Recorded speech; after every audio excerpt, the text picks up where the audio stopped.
Now, what Pisanelli writes was republished, and one of the things that I find really fascinating about the early modern period is to look carefully at the bibliographical appearance of printings, editions, and translations, which is the way you have an idea. Maybe now we can get the idea going to Amazon.com of how many copies of a book and where book sales have been ranked. It's a very disagreeable and disheartening effort for people who've actually written books, because I'm ranked like 16,822. But Juan Huarte would have been ranked at the very highest levels of readership among people who could read in the 16th century. 70 editions in 6 languages printed between the principal, the initial edition, in 1575 and the year 1700. This book was widely read. It was purchased by people in every European country and widely read. And it's interesting, in many of the copies that survive, you see the kinds of stains on it and so forth that would come with someone eating their pasta dish while leafing through the pages. Now, there's an Italian edition that follows the original Spanish, and very shortly thereafter, the English edition of the Examination of Men's Wits. Now, where this goes is a very dangerous and deterministic place, and this is nonsense, but I think it's very amusing nonsense nevertheless. Huarte talks about cow's flesh, beef, bread of dark grain, cheese, olives, will breed a gross seed of faulty temperature, back to the humors again, and the child so engendered shall have the strength of a bull, but be furious and of a beastly intelligence. So we've gone past the stage, some of the early examples that we looked at, of you eat bad food and you don't feel well and you have cardiac arrest at the age of 45. Now we're talking about something else. We're talking about the begetting of stupid children by people who are themselves already stupid. So this is continuing the line of thinking. So, eat well if you can. Other examples, and here's one you can see is clearly derived from Huarte. This is an Italian 1600 publication. Says almost the same thing, doesn't it? Beans, dark bread, meats, dark wine, makes semen gross, bad temperament. The son that is generated will have the force of a bull, will be wild or bestial temper. That's almost literally lifted from Huarte. It turns out it's a miracle if one has acute intelligence, is apt for learning, particularly where such rough foods are consumed. This is why they are born slow and rough from having been generated through such foods. The contrary is true of city folks, he's saying proudly, whose sons have more intellect and ability. This was really widely understood at this time. And when you look at food paintings of this period, and admittedly in the margins of Italian painting, you'll see these more frequently than you might imagine. Now, if we go back to Carracci's Bean Eater, again, I'd like to start the third section of this little talk. And this has to do with wine, which has been represented in several of these paintings, but wine which is employed as a metaphor and as an emblem of something really quite different, as a memento mori, as a reminder of death. Something that gives you pause. When you see a glass of wine, you're holding one in your hand, you think about it and you think about yourself. And where this begins, that wine can be considered as being aligned with death, goes back to very ancient times. It has a lineage that Herodotus actually attributes to the ancient Greeks who were centuries before him. And according to Herodotus, it was in ancient Egypt that wooden corpses, carved and painted to resemble nature as nearly as possible, were passed among dinner guests with the exhortation to gaze here and drink and be merry, for when you die, such will be you. Now, I mean, it sounds a bit lugubrious if someone passed a little wooden doll around tonight and said, eat it and drink because, you know, you're going to die someday, and nothing would be left. These people did not seriously believe in an afterlife. If they did believe in an afterlife, they didn't take it terribly seriously. There's quite a bit of literature, condensed here rather quickly for you, that has the same attitude of what I think today we call carpe diem, seize the day, seize the opportunity, live well while you still can. Enjoy your time, my soul. Another race will shortly fill the world and take your place, but think not of it. Drink the racy wine of rich Taygetus, pressed from the vine. Drink it and cheer your heart and banish care. A load of wine will lighten your despair. So be merry. This is 6th century before Christ. And if you go to ancient cemeteries, and this is my absolutely favorite cemetery in ancient Greece, the Caravaggio Cemetery in Athens, and you look at tombstones and the epigraphy that appears on tombstones, you see surprisingly frequent recurrences of this very same theme. Here are a few that a colleague of mine in classics department translated for me. Drink and eat and wear flowers, suddenly we are dead. Drink, you see the end while you live. Drink. The man was a satisfactory follower of the muses and an agreeable fellow over his cups. Bacchus was always my friend. These appear with some regularity in Greek tomb inscriptions. The person who gets the most credit for this philosophy of life, perhaps undeservedly so, is the poet Horace, who wrote in these famous lines, which you probably don't read in grammar school. Be smart, drink your wine, scale back your long hopes to a short period. Even as we speak, envious time is running away from us. Seize the day, carpe diem, seize the day, trusting little in the future. Now, in the world of visual arts, there's very similar expressions of this appear as early as the 2nd century before Christ. This is a quite famous, frequently reproduced image of a Pompeian mosaic now in the museum in Naples. It's a floor mosaic, and it shows a skeleton who is waiting on your table, bringing not one but 2 jugs of wine to the table to serve. And this is interesting, if you're following the history of wine at all, is that in ancient Greece and Rome, and really up until the modern time, no one drank pure wine. It was always diluted with water. And there are recipes go back to ancient Greece that discuss the relative proportions of wine with water. By all rights, the skeleton should be carrying a bottle of water, but he's not. He's carrying 2 bottles of wine with him to the table to induce you to satisfy that appetite. Now, there's a type of object which is extremely rare. Its survival is extremely rare. Until last Thursday, I knew there was only 5 in existence, and then on Thursday, thanks to the wonders of the internet, I found the 6th object.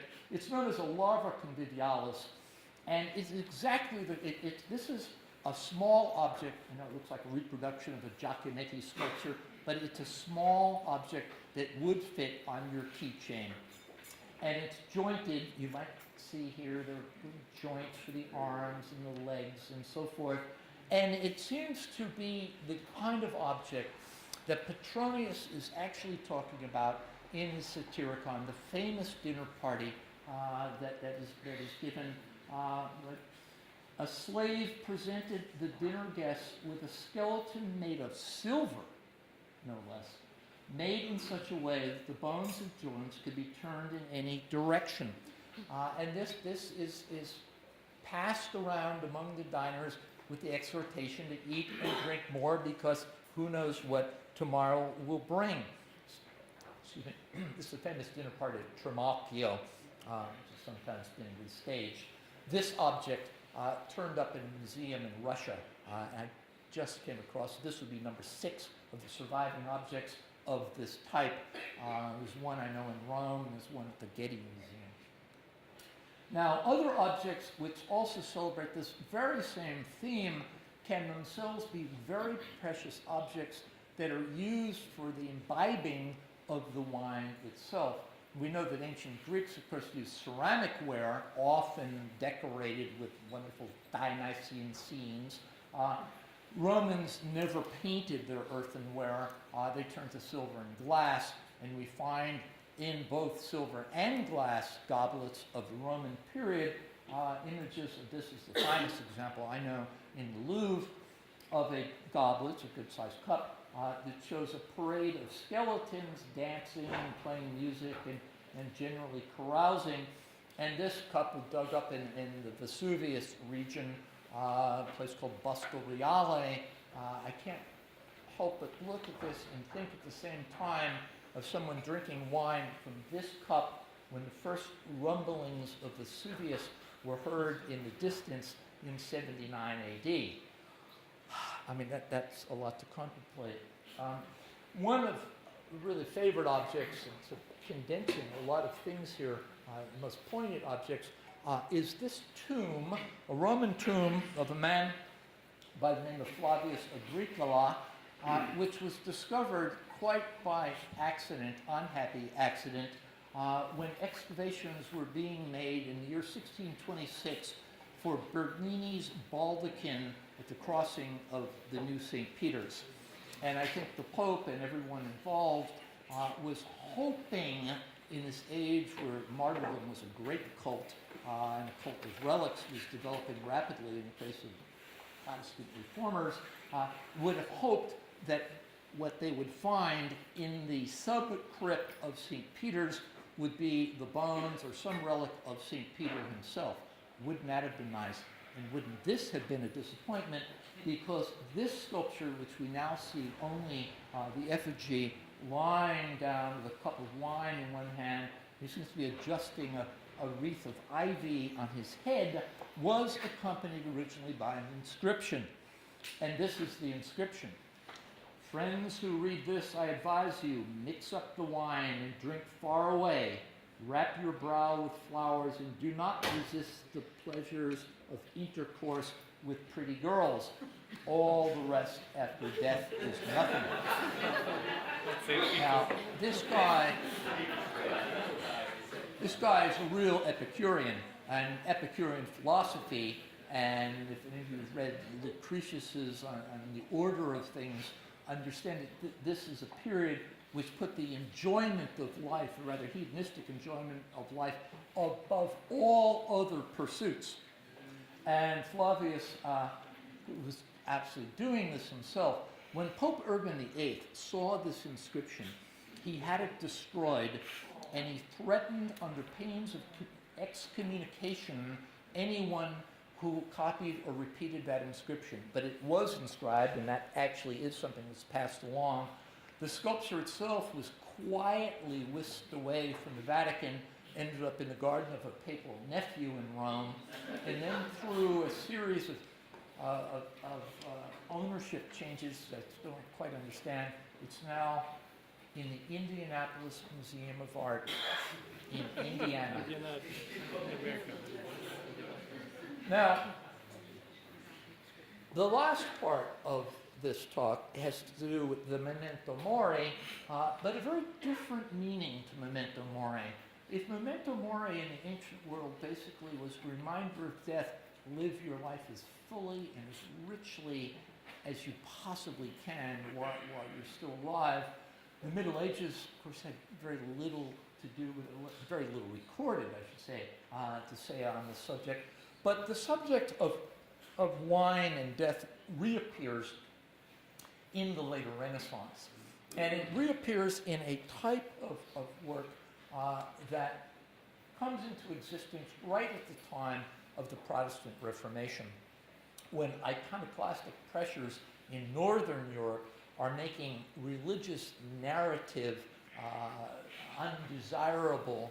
Still continues somewhat, but where iconoclasts are destroying works of narrative art and disbelieving in saints and all the intermediaries of the Catholic Church, there comes about a group of pictures that fall into a category of allegory, where moral and ethical values are embedded in everyday, what purportedly are everyday objects. It can be landscape, or it can most frequently be in still life.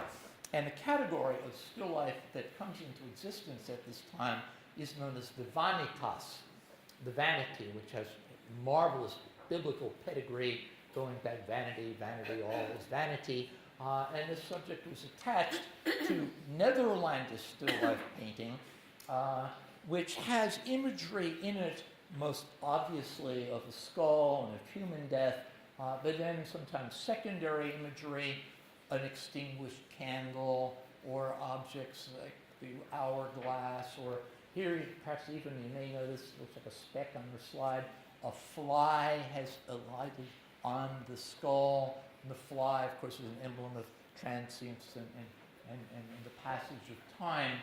It didn't take very long before the imagery in the Northern European vanitas became a little more sophisticated than this. This is a bit blunt. It's awfully explicit. What we begin to see as you get certainly into the 17th century, following Calvinist ideals and neo-Stoical ideals, that one should look at the objects in one's life, assuming you're a prosperous merchant in Amsterdam and you've collected fine silver, and you've collected many of the beautiful objects that you see in Palazzo Falson today, for example, that a lot of guilt comes along with this, a terrible embarrassment of riches. And if you're interested in this subject, there's an absolutely terrific book by Simon Schama called The Embarrassment of Riches. And it has to do with the tremendous guilt that especially Dutch people who were very wealthy in the 17th century felt about their material possessions. And then a whole class of pictures emerges out of that simple Vanitas type with the skull and extinguished candles that feature luxury goods, either pewter, this is probably silver, fruits that are objects that have been imported, porcelains that come from China, and so forth. Some very fine work here. But in all of these pictures by Peter Kleiss, at least, with this sign as monogrammed and dated picture of 1647, the dominant feature, and repeated through his paintings, is a large glass goblet of white wine. And that is known as a romer, R-O-E-M-E-R, and these things still exist. They're mighty big. When you see a romer, it will take two hands to clasp around that object, especially when it's full of wine. And this stands up really kind of like a sentinel in this picture, getting your attention, focusing your attention on a picture which is otherwise about loss and about disappointment. The way the tablecloth has been disarrayed, the way things have been turned over, the beautiful pheasant lying on a plate hasn't even started yet. It's as if something very sudden and very unexpected has happened to the person who was enjoying this meal. What remains here as an emblem for viewers at the time to see was that large goblet of wine.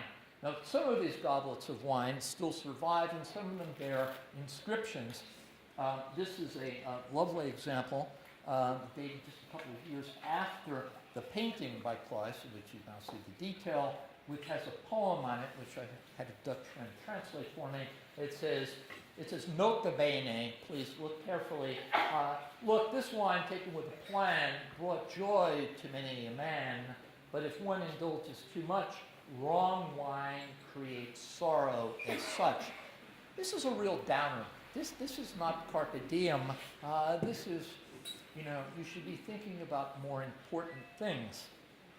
And the image that I really like to end with is an image that has great resonance, I think, then and now.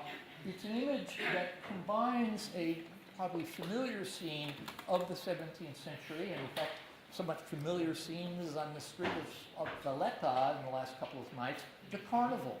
People in costumes going out and I must say, very well-behaved children in Valletta. This is not Mardi Gras in New Orleans or, people losing their self-control in Venice or Rio.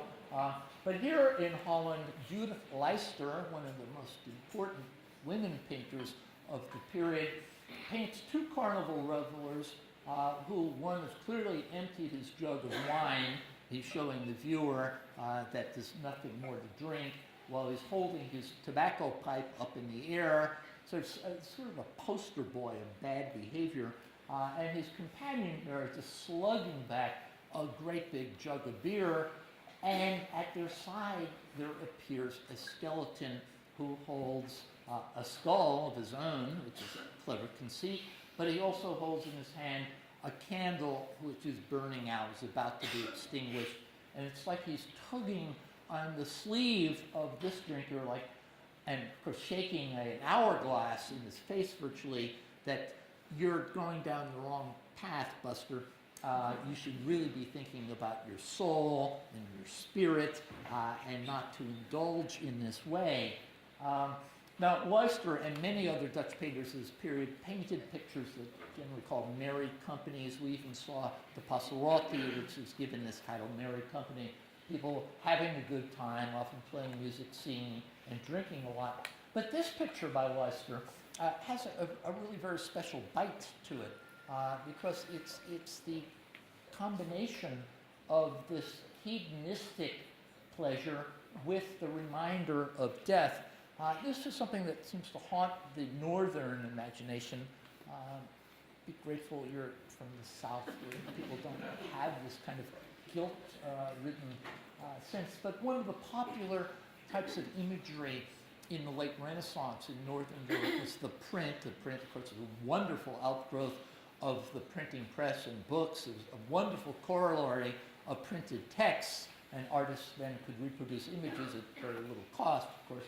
And there are a number of these series called The Dance of Death. This is a number of prints by Holbein. This shows a young married couple who's walking out perhaps to their wedding feast, and they're joined by a skeleton who stands in their path beating a drum.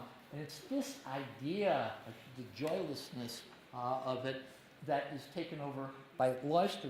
Now, the fact that this picture still has some resonance, I think, is evident. Here's one more image of this type of thing. This is an image with a poem translated, "Oe, surprise, surrender you beasts, you never make an end to your back feast. Your merriment will be cut short, your joy will become confined to an eternity of hellish crying."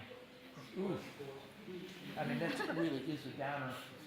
But the fact that this picture continued to move people is evident in this remarkable comparison, which shows the before and after.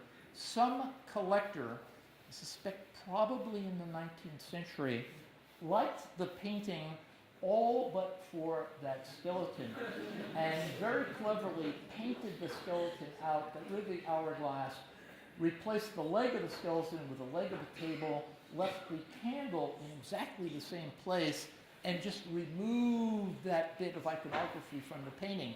And no one knew before 1993 that the skeleton was there. And when the picture was cleaned for an exhibition and looked at with an X-ray, that was finally discovered.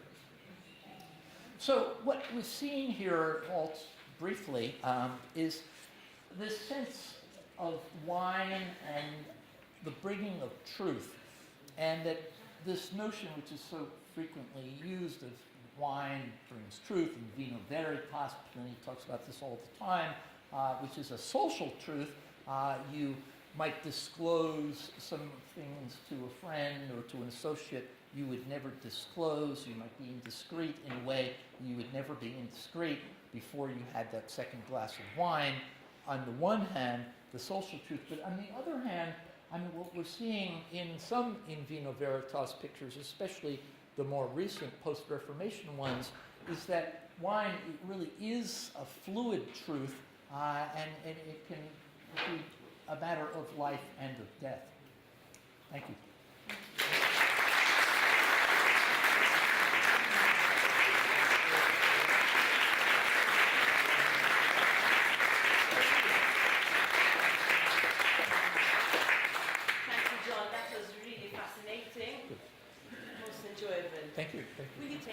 questions from the audience? Sure, if you'd like any. I usually do. I usually do one thing with questions, though, and that is anyone who's heard enough and wants to go should feel very, very free to go. And then if anyone wants to stay and talk, I'd be happy to do that. I know myself, I often go to lectures, and I really don't like the question and answer period. It goes on too long. The question is usually inaudible, and the answer is somewhat garbled and unprepared.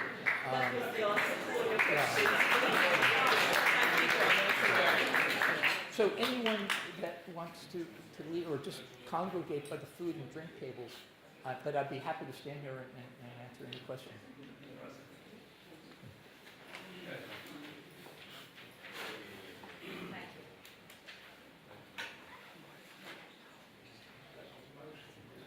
Thank you. Thank you. Oh, my goodness.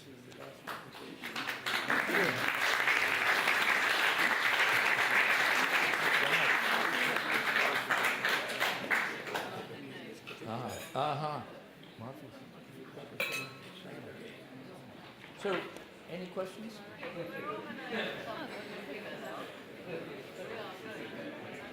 Well, carpe diem.